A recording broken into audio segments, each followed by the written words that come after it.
The world would stop running if the farmers went on strike. Let's just point blank say it right there. But so Brady, I have a question for you. What's it like when the corn is high, but the chaos is higher? It's a lot of things, but it's never boring. This is the Farm Wife Files, life between the rows. Good morning. It's episode 9. This is so exciting. Oh, it's just still, it's feeling a little bit more normal, which is nice. It is, for sure.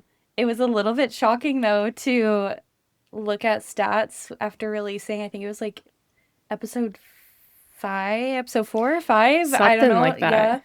Yeah. And we had fan mail. I know. Which was so fun. But if you're listening to this episode, we can't figure out how to reply to you.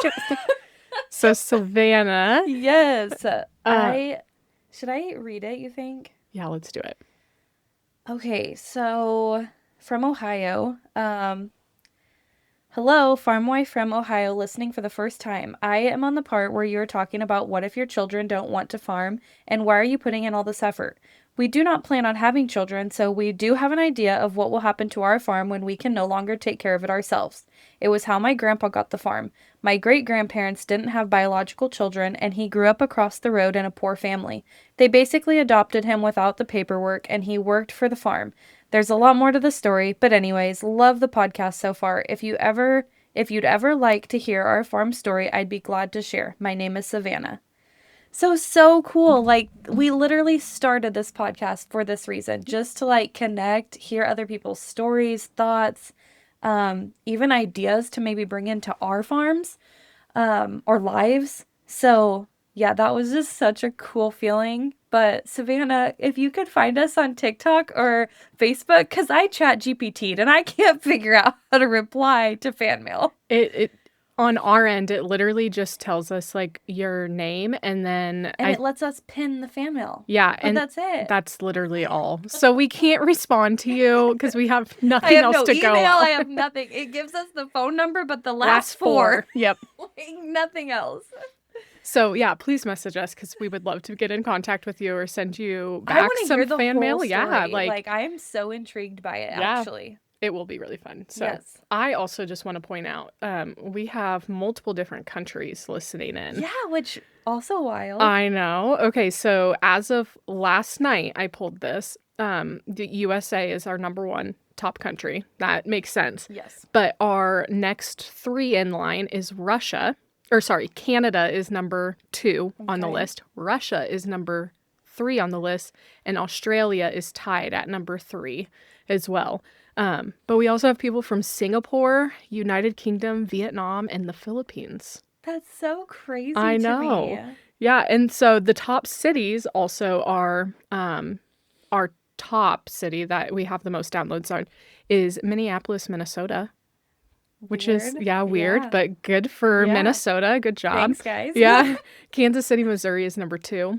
West Des Moines, Iowa. Okay, I have a thing about West Des Moines, Iowa.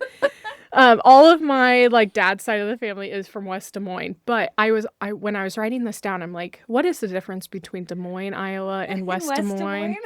I'm probably gonna get yelled at by some family member or someone. I figured you would know. I don't know. I never questioned it because I'm just like, oh yeah, I'm sure Hattie's gonna look at me like I'm. No, I really don't know. Okay. I know like there's like suburbs of Des Moines, like Clive and Johnston, which is like the 2 cities that. Well, and every time we get a download from Omaha or Iowa basically, I always just like, oh yeah, it's Addie's people. Because apparently nobody else lives there. Yeah, no, it's just Addie's people. Apparently the whole state of Iowa is related to me. I will take that with a gold crown on my head. But Omaha, Nebraska is our number 4 spot.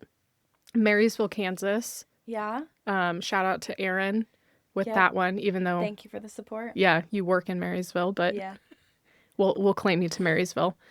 Clyde, Kansas is the next in line. Thanks, guys, for the support. That's Brady's people. Yes. Everyone from Kansas is Brady's people. Indianapolis, Indiana is our next one, which they just signed a deal to keep the National FFA convention all the way through like 2040. Ooh, fun. Yeah, good for them. Good stat. I love that you pull stuff like that. Plymouth, Nebraska, Yep. and then Hastings, Our Nebraska. home base. Yeah. And then Hastings. Okay. So, Interesting. I really, really want to push people that are listening from other states. Like, it was so interesting. Oh, I don't remember what video it was. One of our highlight clips I released on our TikTok page, and I had another farm wife comment, and it was literally the day we finished up cutting, or I guess picking. They were just starting. wild. Yeah, and so it just so like that stuff so intrigues me. I love like I just really get into that kind of that stuff, you know, just like the differences in areas and whatnot. Yeah. But so yeah, like you know, Indiana, Minnesota, like let us know. Comment on our stuff. Send in fan mail that we can't reply to. We'll still talk about it. We just can't reply That's to why you. you should message us on TikTok or something, Yes. because then we can Or actually Facebook, respond. yes. Yeah, TikTok or Facebook, Yeah. but we're not Our on any other LinkedIn is on our link tree. yeah, oh yeah, link tree, thank you. Our link tree is on everything. So if you just click that, you can get to all of our, whether it's social media or podcast or Yeah. YouTube, whatever. YouTube would be a good one as well, to look at those Yeah. comments and be able to get back to you. Because we do look at him, and it just makes, Yes, I mean, it honestly makes us feel so good. Oh, yes, for sure. I mean, going back to why we started, this is why. Yeah. The connections, the hearing other people's stories, just the relatability. Right. Knowing we're not alone in this crazy life. Yeah. And then hopefully this keeps growing and we can make you guys also can connect off of it than just us. Yeah, right. Like we can build that community of a bunch of women or men Yeah. if they want to join. But Yeah. so, yeah. That kind of also leads into like just like differences in farms and maybe some different like avenues that farms are taking, because obviously the cost of things are not going well down. Commodities are, but our inputs aren't. Yeah.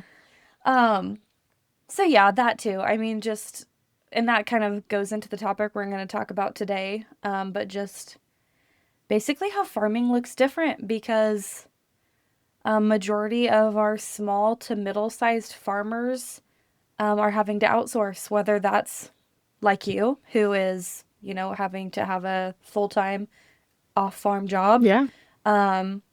Or like even Tyler, my husband, he has started selling some different stuff, you know, just to Bring in that extra cash. Yeah, right. So, do you want to start on that Yeah, topic? totally can. Yeah. What are your thoughts?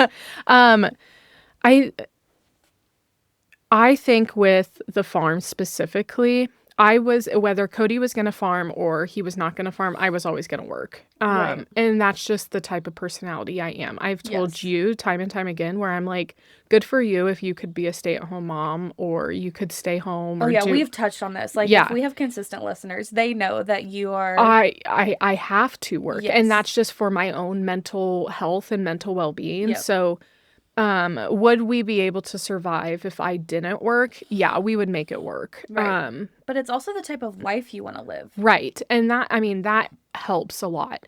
Granted, I work and I also get the income or the benefits with my paycheck as well. So I have insurance, health insurance, and then Right. those supplemental insurances. And then, of course, retirement accounts as well. Mm-hmm.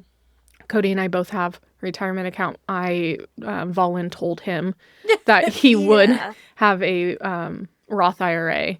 Tyler didn't want to have life insurance. Yeah, no, Cody has life insurance. What? Also, about life insurance, weird thing. Why do I have more life insurance out on myself than Cody? I have no idea. But Yeah, that's interesting. I don't know. I had to thank the Lord for my aunt. She used to be a shelter insurance agent. Oh, yeah. So she's like, why does your husband, which I obviously don't think we were married at the time, but, you know, you really need to have life insurance. And he's like, oh, yeah, no, you know, can pay for a funeral, whatever. Well, then we get married and I'm like, Tyler, it's not to pay for your funeral. It's so I can live the life that I'm living. Mm-hmm. Granted, like, going to work and making my own income would obviously have to be a thing, but like, even if our kids are little and something happens to him, like, to just live this life for the next Yeah. couple years, to Yeah. have that, like, stream of income so it doesn't just immediately stop. So finally him understanding Right. that part of it. It's not this big old payout for when you pass or if you pass. It's so that life can go on once you're gone. And Cody and I have had that conversation so many times. When my father passed away, like that ultimately allowed my mom to continue to be a Right. mom, like Yeah. to like focus on herself and focus on us kids and not have to like have this like external stress Yeah. of like, I need to get back to work or I need to do this. And Right. I was young enough to still be naive in the whole situation. So, Right. like, did I really grasp the whole conversation or situation? No. Right. Now I'm able to kind of go back and I look at it from my perspective and Yeah. you need life insurance. Yeah. And Cody and I I mean, think how pay. much different, like, obviously that situation itself was already unbearable. Right. And then thinking about your mom having to leave you guys, go to work, figure out, I mean, that's just a whole other, like, can of worms. That you don't need to worry about in that. Right. And so thankfully, I Yes. mean, my dad had life insurance and that helped so much. But yeah, funny story about life insurance too. So I just got back from my trip Yes. out to the East Coast. I Beautiful. don't know Love where it. you're going with Love this at it. all. Okay. Okay. This. I should preface this whole conversation by this is completely a joke. And if you are my insurance agent or if you are the police or someone of Skip legal 30 authority, seconds yeah, ahead. please, maybe 2 minutes. It's fine. But Cody said, or I was out hiking. Cindy and I went out and we hiked and we went through these caves and Okay. really, really fun, beautiful thing. Well, I just did not respond to Cody at all during the day. He wasn't really texting me. Right. He was in the You guys are not combine. big texty No. people anyway. And we don't, if I call him, I'm going to call him and Well, there's even times ask. that I get more worried than you do because he's working down south Yeah. and you'll call him, oh, no answer. And I'm like, it's kind of been a while. Should you check on him? Oh, he's got no service anyway. Yeah. I can't check on him. Yeah. If he's dead, he's dead. Yeah. Like, what am I going to do about it? You're going to knock yourself out by rolling up fence Oh like you my did God. too. So it's fine. So bad. Anywho, Cindy and I ended up after we went hiking and that stuff, we ended up going to play volleyball with some friends Oh, of okay. hers. And I, of course, didn't have my phone when I was playing volleyball. And so we stopped playing. And finally I texted him. And this is at like 8, 9 o'clock at night, my time. So Okay. like 7, 8 o'clock back Okay, home. yep.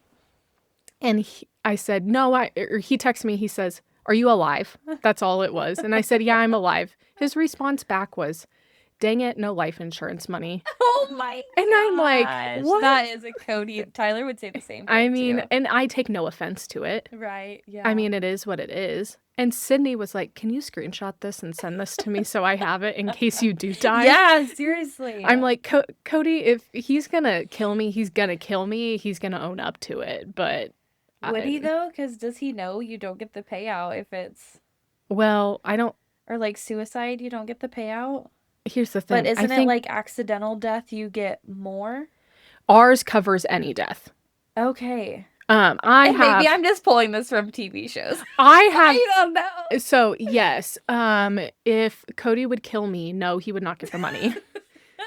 But there You think it is a should go difference. somewhere. Well, it would go to the next of kin or whoever we would have in So our. who would that be though? Well, right now because Cody and I don't have kids, it would go to my mom. Okay, that's what I was thinking. But Cody and I also like are in this like weird limbo stage where we probably need to set another beneficiary of our account Right, so yes. it does go to this one Yeah. person and we're struggling trying to figure out who that should be because Yeah.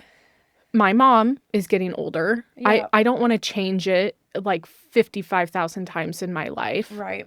Cody and I are starting to like maybe plan for kids within the Yep. next 5 to 10 years. Like I'm just saying that time frame out. I don't Right. know. We don't know. So we know that we'll have But to the change that. possibility, yeah. Right. But you can't give a 2-year-old this life insurance money. Like, so Right. like, again, It is. so It that's does why. not get easier when you have kids because No. that was a big thing. Which I was kind of always on Tyler as far as like farming stuff. Because people, if you're listening, this is so weird, at least for the state of Nebraska. If your spouse dies, okay, so like for us, our home, when we bought it, it was put in Tyler's name. So even though I'm Tyler's spouse, if Tyler died, I have to go to court and get it Probate out. court. Yeah. Yep. So, like, how insane. Like, I would have never known that. Mm-hmm. So, basically, we just set up, like, a whole estate plan. And now, you know, like, any vehicle we buy, any piece of equipment we buy, yada, yada, yada, it just goes into the estate or into the trust. But, yeah, before, I would have had no idea. I'm like, oh, yeah, I'm his spouse. Like, if he passes, that should be taken care of and go in my name. Nope. Yep. It does not. And the trust has to be set up for, and don't quote me for sure, but trust has to be set up for 5 years for it not to go to probate. Does it? I don't know that for sure. Yeah. Anyway, so back to the whole original conversation. Yeah. Yes, I work mainly because I enjoy doing it. I love what I do. And it allows me to be my own separate human being, and I enjoy that. Cody doesn't have like really that separate sense of identity. Yeah, I mean, Cody is great. He supports me in whatever I do. However, I can do even though he's kind of lippy about it sometimes, he He'll be- does always support you. he will be lippy to the day he dies, and I get the life insurance money. I'm kidding. I'm kidding. No, but with Cody, he will support me in whatever I end up wanting to do or do. And so that's nice that I can still have that financial freedom. Right. And going back to your point with it's living the life that you want to live. Yeah. I enjoy traveling. I love to travel. Do I love ordering things from Amazon? Absolutely. Me too. Yep. Would I be able to do all of those things if I didn't work? Maybe not. Right. You know, like I would definitely have to like truly sit down and truly have a month-to-month budget. Yep. I also went through too much schooling to like not work. And right. Are you even done? I say I'm done. I know. I always am waiting for you to be like, oh, I started. I know. Yeah, it's just always. I You still just did a class. Yep, I just got my certification. So, I mean, technically you haven't stopped yet. No, but that's part of like keeping my nursing license. you have Also, to, I yeah. have to do continuing education. However, I did more continuing education hours than what was needed, but it was being a farm nurse. Right. Like that was my continuing education. Kind of explain that to me a little bit. We should touch base on that for another episode because that sounds interesting. Yeah, We super didn't get fun to talk about facts. it a lot, but you did tell me a little bit. Yeah, super fun. I really, really enjoyed that course. So, yes, I think with working outside of the farm, would I need to? No. However, is it a smart risk management thing for the farm? Yes, absolutely. Right. If Cody, farming is a gambling game. For sure. You're in that commodity trap between farmers and consumers and buyers. Closest occupation to God you'll get. Yeah. I mean, and I don't know who I remember saying that or if I saw it on social media, but yeah. It's just wild. We've said this on the podcast. You put the seed in the ground and you give it to God. Like, I mean, you know, irrigated's different, obviously, but still, I mean, Cody likes you to can say, irrigate it all year long and then a hailstorm comes in and wipes it all out. Yeah. You have no control. and you still have to pay for the fuel to run the pivot. Yep.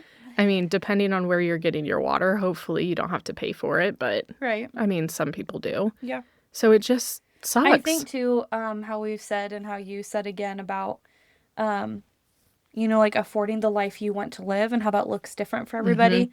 A narrative that I get so sick of, and you only hear it from people that do not farm, do not have.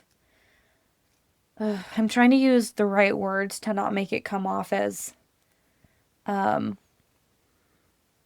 that. I think that I like that these type of people irritate me. It's just there is a category that I hear this, a category of people that I hear this more from.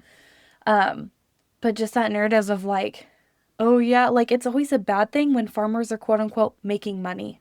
Yep. Or like when we go out and we can buy a new truck or, you know, Tyler bought a new piece of equipment this year. Oh, that must be nice. Like, why is the farmer never allowed to make money? Why? Where did that narrative come from? In any other occupation, just for you, per se. Let's completely separate you from the farm. You weren't married to Cody. Mm-hmm. You went out and bought a new car. Well, Addie, good for you. Like, Yeah. You worked hard. You were able to do that. yeah. Why is it any different? I don't know if society has just, I don't know. It's the weirdest thing. It's the weirdest outlook for me that it's just like if the farmer's making money, then everybody's mad about it. Well, I also, with society, sometimes on the other end, I also think that there is, and I don't know if there's a group of people that have the same thought or the same feeling, but sometimes they look at, I'm going to take Cody and I, for example. Mm-hmm. I work outside of Cody and I's farm operation. Right. Cody also works outside of Cody and I's farm operation. And sometimes people, I get this feeling, no one has never like outly said it to me, that it's a off the farm job is a sign of a failure. Oh yeah, I feel that. And I think it is a different outlook. I think it's the financial lifeline of keeping that farm. Because if both Cody and I did not work outside of the farm when he was just getting his farm like truly up and running, and when we bought the land and all of that stuff, there was no way that our money that we were getting from our outside of the farm jobs, we needed that money to sustain our farm. Right. And it's the farm. So us working outside of the farm is our farm's way of building a financial cushion in order for us to live the life that we want to live. Yep. And that's hard. And only Cody and I will understand that, or only people that truly are living the life that we're living will understand that. Right. But it's not seen as a failure. Well, and I think it goes back to just living the life that you want to live, and how that outlook is so different for everybody else. Because even Tyler's situation, he very well could have came back and been like, you know, his dad could have been like, oh yeah, here, I'll just give you some of my acres and then you can farm. But they don't work that way. They want to have a successful farm, a progressive farm, one that's going to live out generations. And so, yeah, his dad looked at him and was like, if you want to farm, pick up ground. Right. And so Tyler went and worked at the co-op until, you know, he worked there. It wasn't for a long time. No, but he was earning a stable paycheck. Yeah. He had a plan in his head, which we kind of talked about in this a few podcasts ago, where these guys aren't having a 5 to 10 year plan. Oh no. Yeah. Truly, Tyler did at some point. Yeah. Like, he really did think about, like, oh. Right. I need to work here because I'm waiting for XYZ to happen. Yes. And so you might not know all the details, but you at least know something. Well, and I think for the people that just are not educated because they don't grow up in the farm life, like, I don't want to spew out numbers because I am a little bit more private when it comes to, like, financials and that type of thing. But I think what people don't see is the amount of money it takes to start that. Yeah. I mean, we don't really own a whole lot of ground. Tyler and I don't own any ground ourselves. All of it is rented. We have amazing landlords. But I mean, tomorrow, like, for people out there that don't know what the day-to-day farm looks like or what the financial part of the operation looks like, we could have no farm ground tomorrow. I mean, that's not likely, but trying to get people to see the outlook of, or the reality of it.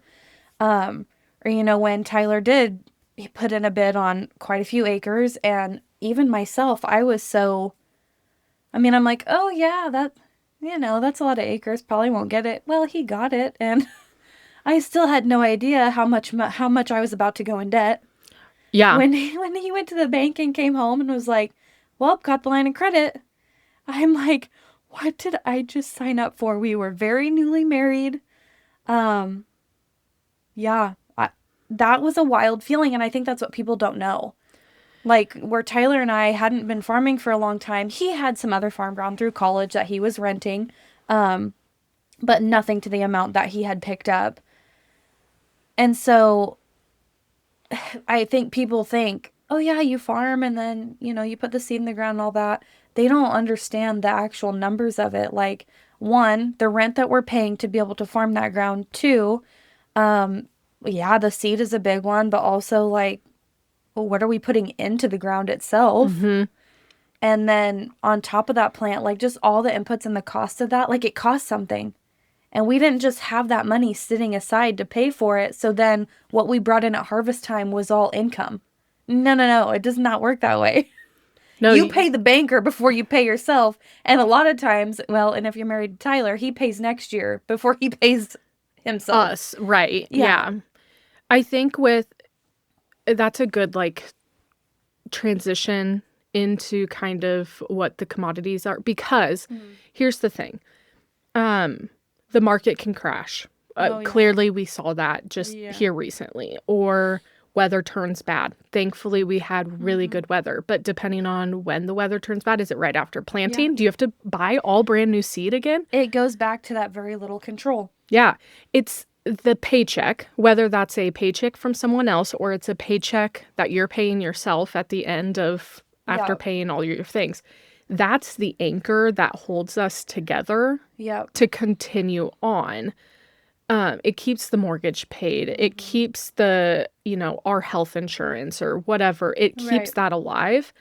It's also a strategic move to have a paycheck, again, whether that's from an external source or not. You're still getting a paycheck and you're still paying yourself. It's just different dynamics, of course. But it's a strategic move to buy the things that you need to continue the farm Oh, right. Yeah. before you go on this family vacation. And Right. sometimes that's a hard pill to swallow. Well, and I think too, we don't know what the prices are going to look like Nope. next year. It was kind of interesting talking to my grandpa just this last weekend, talking about that, historical data that, the markets normally have. That doesn't exist. We've hit a new era where we cannot, not that you could predict them. You couldn't predict the future markets, but there was the data to help you kind of see the ebbs and flows of what the markets were doing. That doesn't exist right now. No, too much politics are playing a game into it. Right. And science, too. And I think, too, I pulled a couple stats that I really want to, just going back into that category of people that, no fault to their own, they just don't live this life, so they don't have any idea. They just think, they think it's very similar as far as, oh, yeah, you guys make XYZ when you sell your grain, just like I make a salary check at the end of the year, or I bring home a paycheck every 2 weeks, whatever. But I just compared these, so this is so interesting to me. I'll just read it off. I wanted to compare today's data to data of 1950. These prices are vastly higher than the estimated cost of nitrogen fertilizer in the 1950s, which was about 5 to 9 cents per pound. Okay, so anhydrous costs about 51 cents per pound of N in 2025, which, okay, that's kind of hard to, what's the word I'm looking for? Like correlate to, like from then to today. Yeah. But anyway, just for like a visual standpoint, that's the difference in those numbers as far as an input. So now this one's a little bit easier to visually see. And this is just going off of like inflation of prices, again, from today to 1950. And I just found this so interesting. But so it's $1.78 price per bushel of corn in 1950. When adjusted for inflation to today, 2025 dollars, would be much, much higher, reflecting the true buying power of the money at the time. While exact inflation calculations vary slightly by source, a common estimate suggests the $1.78 price from 1950 is roughly equivalent to about $23 to $25 per bushel in 2025. Crazy. Right, which is nuts because obviously we are nowhere near that. No. I mean, the price today is, I didn't even check markets, but what, $4? I mean, I checked them at like 1:00 this morning when Cody and I woke up. Like, not woke up for the day. Right. We woke up because we heard something. Yes. But yeah, no, no. I mean, that just insane. which I really wish before this episode I would have went in and looked at inflation for like other products like cost of milk, gas. I mean, just like, but to see if they were on the steady trend and they actually hit the inflation that they were supposed to compared to these prices Right. that farmers have very little control over that obviously did not hit the trend that they were supposed to. Yep. As far as the difference from 1950 to now. Definitely that commodity trap Yeah. right there too. And like with cattle, because obviously. Yeah, that is your niche. Yeah. And I shouldn't say like mine, Cody's, but but yes. So Stan Beavers, and I want to hopefully I'm pronouncing that name right. He is like a really well-known like farm analyst, like financial analyst. So he did a study which was backed by some other ag universities or extension offices. Back in the late 1980s, the cost of a head of cow to raise, so like if you just wanted to raise a cow, it cost, to butcher. Yeah, it cost about $365 per year per head of cattle. And that includes feed, vet, labor, etc. for roughly about a year. Then they're saying an average calf weaning weight is 450 pounds. Really varies operation to operation. But we're just going to say 450 pounds. If you take that calf weaning weight to correlate it to a break-even weight price, you have to sell your cow at 81 cents a pound just to break even. Okay. Seems really cheap. But again, late 1980s. The actual calf price sale in that time was about 90 cents per pound, meaning that the farmer made about 9 cents per pound per head of cattle. So if you take 450 pounds, you sell it right off of weaning weight, you're making about $40.50 a pound or $40.50 a head. Okay. Fast forward to the early 2020s. The average price to raise a cow now is $950 per head. That includes the feed, vet, labor, all the same things. Of course, science has increased a lot of those things. Thankfully. I mean, we don't see mad cow disease. We don't see these like, fly spray is a big thing too. But let's still wean our calf at 450 pounds. The break-even price to pay for that is $2.11 per pound. The actual calf sale price, not including, and I'm taking average right now because we did just see an increase in calf sales, but now it has decreased back. But you have to sell at $1.78, or you're selling average at $1.78 per pound. So you're losing money. You're losing 33 cents per pound per head. Yeah, wow. And that's just, again, people want to go back. The farmer just got a $16,000 paycheck because they sold X amount of cows. Great. Doesn't cover our expenses. Right. I got a $20,000 bill. Where's this $4,000 coming up from? Like, it's just. Yeah, I think too. And it's not that I'm like, prices are prices. We can't do anything about it. We still love this life. We're going to do it as long as God allows. But I want people that don't do this every day to understand that. To be able to look at the, as far as our expenses compared to what we're actually making on it. Yeah. And not that we're always losing money, because we're not, but it's just like, expenses compared to profit. How does it work? Well, and it also, because ag is such a wild thing, because you have the people that are selling to the farmers, the seed dealers, the, chemical. Well, all your input guys. Right. I mean, yeah. I'm not putting them down by any means, but they're still getting a paycheck. Oh, yeah. Theirs don't change. No, they're not putting this seed in the ground. They're just selling the seed and they're wiping their hands. Not all of them. All of them are very, not that we're making it out to be like. No. Like, they're horrible people. No, they're not. No. We know that they have to do their jobs too, but I think that's what people don't see. As far as the farmers, as far as your livestock guys, they're the only ones. I saw this thing on TikTok. The farmer pays everybody's salary but his own. And that's so true. We get a bill in the mail for seed, we pay it. It doesn't matter if we don't have the money from last year's crop. You have to pay them.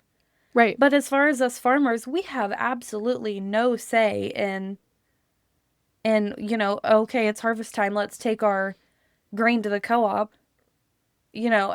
And there are some times where people are, co-ops or places are needing grain, so they'll call and say, hey, could you guys haul in this many bushel and we'll give you, and then there's an incentive.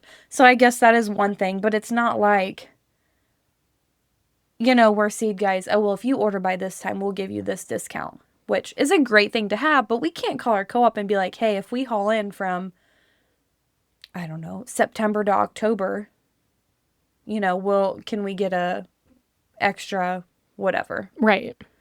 You know what I mean? It's just that we're not allowed as farmers to set any of our prices. No, we're told what the price is, and Right. that's what you're expected Unless to we're pay. doing custom stuff, Right. Then we get to set our own prices. But no, I mean, as far as expenses, as far as our inputs, we don't have a say. No. And that's sometimes like anxiety factor Yeah. when dealing with the farm. Right. Because I would love to have the say. And unfortunately, we don't have the say all the time. Right. Yeah. So. Yeah, it's just, I think society nowadays, farming nowadays, it's kind of, it's, gosh, I just cannot find the words for this episode. But it's more of the norm to have an outside job. Well, maybe not even outside, but adding to the farm or, where you work outside the farm. I think just having that external source of income, it's pretty common. I mean, there's not a lot of people, even just thinking of our area, that just farm anymore. I mean, they either have like some trucking on top of their farm, or like I said, Tyler's starting to sell some spray tech products. Cody's got the livestock and the farming, and then he works a 9-to-5 job. You work a job. Yeah. I mean, it's just, there's not many people nowadays that only farm because you just can't afford to. Right. Farming. Or maybe you can, but that's not the life you want to live. Right. And if that's the life that you do want to live, good for you. Yeah. I personally do not want to choose that way to Right. live for my own life, for Cody and I's own life. Right. So, Yeah. I get it. I just think farming is just too risky, personally. My own opinion, Right. of course. Farming is just too risky to have all of your eggs in that basket or that only one source of income. So if you are able to diversify your farm, or you're able to have a job, whether that's part-time, full-time, one of you, both of you, whatever, the dog could have a job for all I care. Right. Make your dog a TikTok and make money off of that. I don't care what you do, but the farm can just be an anxiety inducing thing sometimes. Yeah. And if one of that anxiety, points is financial risk or whatever, then you need to take the right steps that works best for you and your family to reduce that. Well, and luckily too, as far as the seasons of the farm and, busy times, we are lucky enough that we do have some, slower times that Tyler can go out and, maybe do some, like even this year we did some custom cutting for some guys. So, the opportunities are there to be able to, it's not like, yes, Tyler is very busy, but it's not like there are no other avenues or options as far as being a farmer to bring in some, is easy the right word, or just more accessible and streams of income. I don't even know if that's the right word too. Yeah. But yeah, I get what you're saying. Like, it's not always like you can just snap your fingers and be like, oh, I'm going to go get another job when all of your time is already devoted onto the farm. Right. Or, oh, I'm going to snap my fingers and bring in this extra money when I don't have a place to store my beans or corn or whatever. Exactly. So I have to sell now at the price that I'm told that I have to sell at. Yep. And that, it's just a wild concept. Yeah, it is. I think too, and I kind of said that in the beginning about just wanting to hear from different states, from different peoples, what they do. But honestly, I really want to know, whether it's, there's some gals that they're farm wives and they got together and they do like beef tallow and they sell it. Like farm wives, if you're out there, or even husbands, like what are some like niches that you've really got into that have really turned into like a steady stream of income for your farms? And obviously we don't need to know all your secrets. Like, you know, you're successful for a reason. That's great.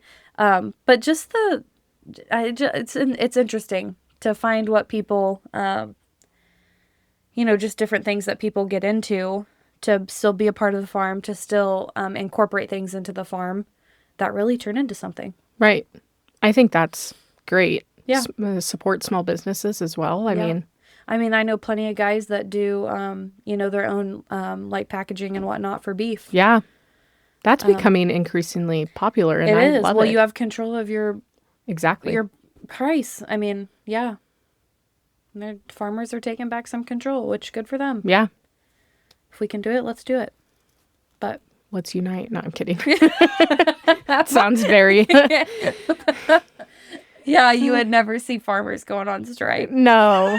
The world would stop running if the farmers went on strike. Let's just point blank say it right there. But oh, okay. Well, I don't have any other thoughts on that. Well, I do, but I can get very passionate about this topic. So yeah, like Brady said, let us know what like your thing has been, if you feel free to want to share. Yeah, I would love to get to the point of this podcast where we can really dive into maybe other people's operations and maybe have some guests on, or even like just reading some stories, like Savannah messaged, and we could just read off a little bit of her, her life. Like, yeah. I want to do that. I want to share things that we can't talk about, but other people can. Yeah. So anyway. Thanks Savannah for reaching out to us. Hopefully you hear this and you'll get back to us again. Yeah. But looking forward to meeting some more of you guys. Yep. See you in episode 10. See you in episode 10. They say a farmer's work is never done. Well, neither is ours. Come back next week for a new episode of Life Between the Rows.